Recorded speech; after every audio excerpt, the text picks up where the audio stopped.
Video को पूरा देखिए क्या प्लीज, आप तब लाइक जानते हैं कि सब्सक्राइब करें। स्वर्ग और नर्क क्या है? स्वर्ग कहाँ है, नर्क कहाँ है? अक्सर सभी के मन के अंदर ये बातें किसी न किसी रूप में चलती रहती है कि हो सकता है मरने के बाद कहीं ऊपर आसमान में कोई ऐसा माहौल होगा जिसमें हमारी आत्मा जाके स्वर्ग में वास करेगी, और नीचे जो ये संसार मिला है ये हमें दुखों की खान महसूस होता है।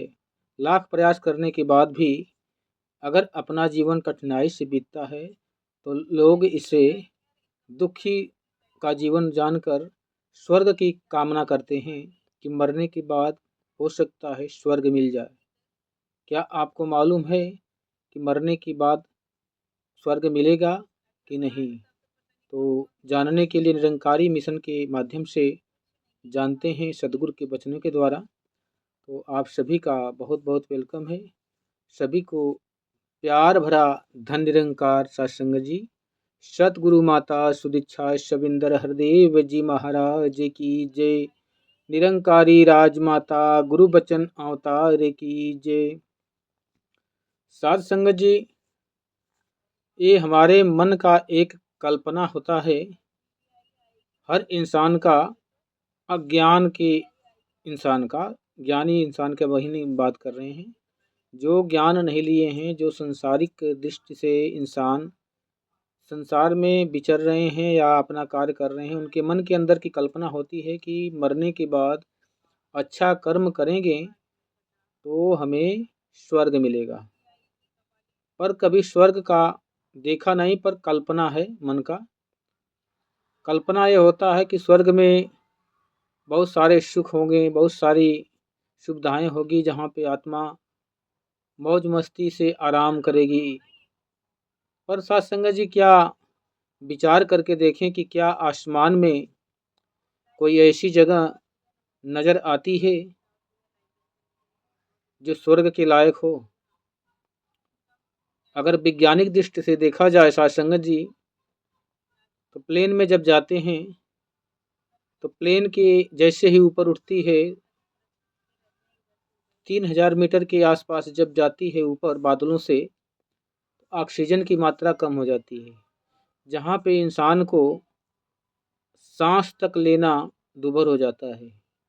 उसके और ऊपर उठती है तो पानी, हवा बिल्कुल समाप्त हो जाता है। फिर धूप ही धूप रहती है, पूरा ब्रह्मांड बिल्कुल साफ सुथरा दिखाई देता है। साथ संगत जी, सूर्य, चंद्रमा, तारे जितने भी दिखाई देते हैं, इसके बीच में कोई ऐसी जगह नहीं बना है जिसे स्वर्ग का नाम दिया जाए। अगर ऐसा होता तो साथ संगत जी विज्ञान भी इसे शोध करता, पर साथ संगत जी चाँद पर पहुंचकर भी विज्ञान इस चीज़ को चिन्हित नहीं किया कि कोई स्वर्ग की जगह भी जिसे कल्पना करते हैं वो आसमान में है। ये हमारे मन की एक उद्भाव है, काल्पनिक विचार है, जो अपने मन के अंदर हम एक बसाए हुए हैं अज्ञान के कारण। इसीलिए सतगुरु जीवन में आते हैं जब मानव जीवन में, तो मानव जीवन के जो भ्रम है, संदेह है, नकारात्मक बातें हैं, सदगुरु इस परम पिता परमात्मा का ज्ञान देके इन्हीं सभी भ्रम से दूर करते हैं, जिनको हम बिल्कुल नासमझ की तरह मन के अंदर घर करके बैठाए हैं। वो बातें इससे जब तक मन से निकलेगी नहीं, तब तक साथ संगत जी ये आत्मा सुखी और शांत नहीं हो सकती। हम उन कल्पनाओं में, उन भावनाओं में बहते चले जाते हैं, बहते चले जाते हैं, और आत्मा कई लाख योनियों में चक्र खाते हुए तमाम कष्टों को भोगती है। कहीं स्वर्ग का नाम नहीं दिखता। 84 लाख योनियों का जो बातें कही जाती है, ये बात सत्य है। 84 लाख योनियां हैं, ये पुराणों से ज्ञात होता है, पर अगर देखा भी जाए साथ संगत जी, तो हमारे आंखों के सामने बहुत प्रकार के जीव हैं, आप देख सकते हैं, जो हमारे आंखों से दिखाई दे देते हैं। एक वायरस से लेके हाथी तक, चींटी से लेके हाथी तक जितने भी जीव देखने को मिलते हैं, समुद्री जीव हैं, पानी में रहने वाले, ऊपर उड़ने वाले, हवाओं में वायरस बनने वाले, तमाम तरह के सूक्ष्मदर्शी से देखा जाता है।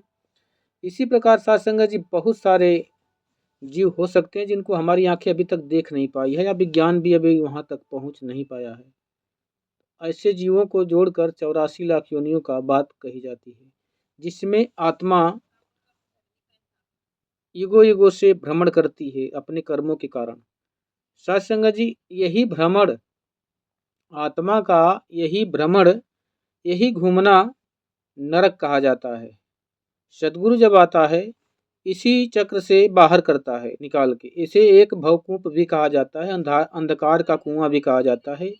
ये नरक है, इसका स्थान कोई नहीं है।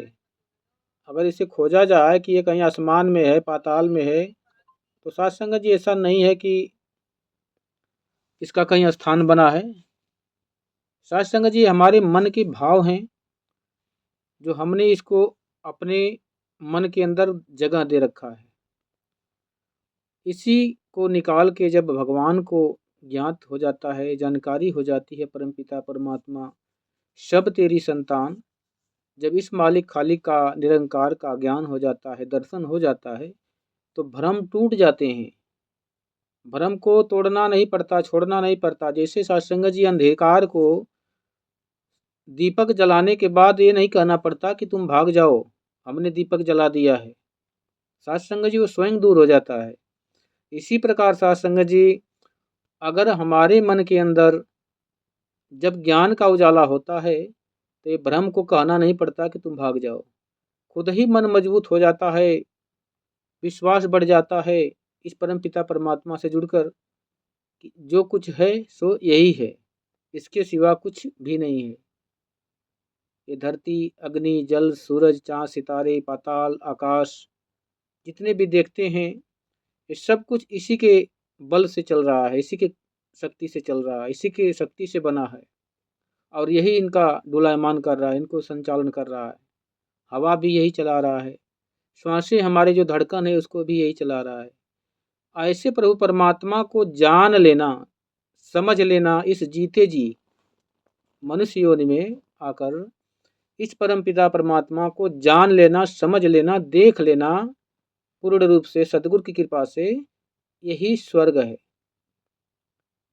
मन को पूरी तरह से सुकून और शांत कर लेना, अपनी आकांक्षाओं को जानकर, अपनी भावनाओं को सोच समझकर सदगुरु की कृपा से जब दर्शन हो जाते हैं, तो मन शांत हो जाता है। शांत मन को ही स्वर्ग कहा गया है। ये कोई मन की एक अवस्था है, यह स्थान का नाम नहीं है स्वर्ग। तो साथ संगत जी स्वर्ग और नरक कहीं बना नहीं है, हमारे मन की भावनाएं हैं, जिसके अंदर मैं और सभी लोग फंसकर अपने जीवन को बर्बाद कर देते हैं। अक्सर अपनी आंखों से देखा जाए तो इतने समय तक बहुत सारे गांव के लोग, चाचा, ताऊ, बाबा, जो भी माता पिता के रूप में थे, सभी मरते हैं समय के अनुसार। कोई रोग से मरता है, कोई दुख से मरता है, कोई भूत से मरता है, तमाम ऐसे भ्रांतियां हैं। कोई दब के मरता है, कोई डूब के मरता है। तो ये आत्माएं जो भटकती हैं, इसे एक भूत कहा जाता है, और ये सत्य है। भूत का वर्णन भी पुराणों में मिलता है कि जब भगवान शंकर जी का शादी होने की जाता है, तो उसमें भगवान के गढ़ जो बने थे, बाराती बने थे, वो भूत का भी जिक्र आता है। तो जो आत्मा अपने अस्तित्व को नहीं पाती, अपने मूल स्वरूप को नहीं प्राप्त करती, वो आत्मा भटकती है। शरीर भी खत्म हो गया, जो साधन था उसका चलने का, वो शरीर भी खत्म हो गया इधर से, जिस रूप में थी वो। अब आगे उसने कोई ऐसा कर्म नहीं किया था कि कोई दूसरा शरीर मिले, ना ही प्रभु परमात्मा को जाना उसने, कि जिसका अंश कहा जाता है कि ईश्वर अंश जीव अविनाशी, उसको जाना भी नहीं, इसलिए अपने मुकाम पे नहीं पहुंची। इसलिए जो बीच में जो भटकी है, बीच में जो भटकन है इसका, यही भूत का कारण बनता है, ये संशय बनता है।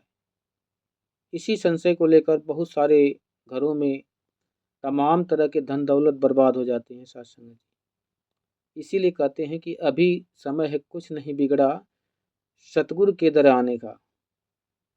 सतगुरु के दर पे आ जाओ, जुड़ जाओ, इस परम पिता परमात्मा को जान लो, देख लो, सत्य है, सनातन है, आदि है, अनंत है, अथाह है, अगोचर है, अभेद है।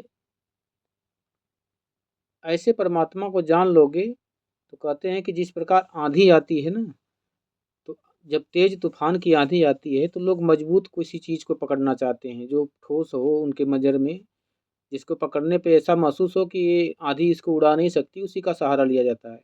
इसी प्रकार साथ संगत जी, संसार की जितने भी देवी देवता ले लें जो जन्मे हैं, शरीर रूप में आए और चले गए, इनका सहारा लेने का मतलब है कि ये भी आने और जाने वाले हैं।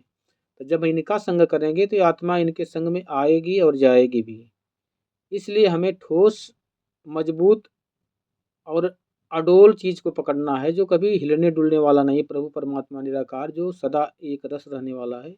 ऐसे प्रभु परमात्मा को अगर हम जान लेते हैं, इससे पहचान होती है, इसमें एकमिक हो जाती है आत्मा जिसकी अंश है, तो हमें स्वर्ग का वास हो जाता है। आत्मा को अपनी अस्तित्व में खो जाना, मिल जाना ही स्वर्ग कहा जाता है।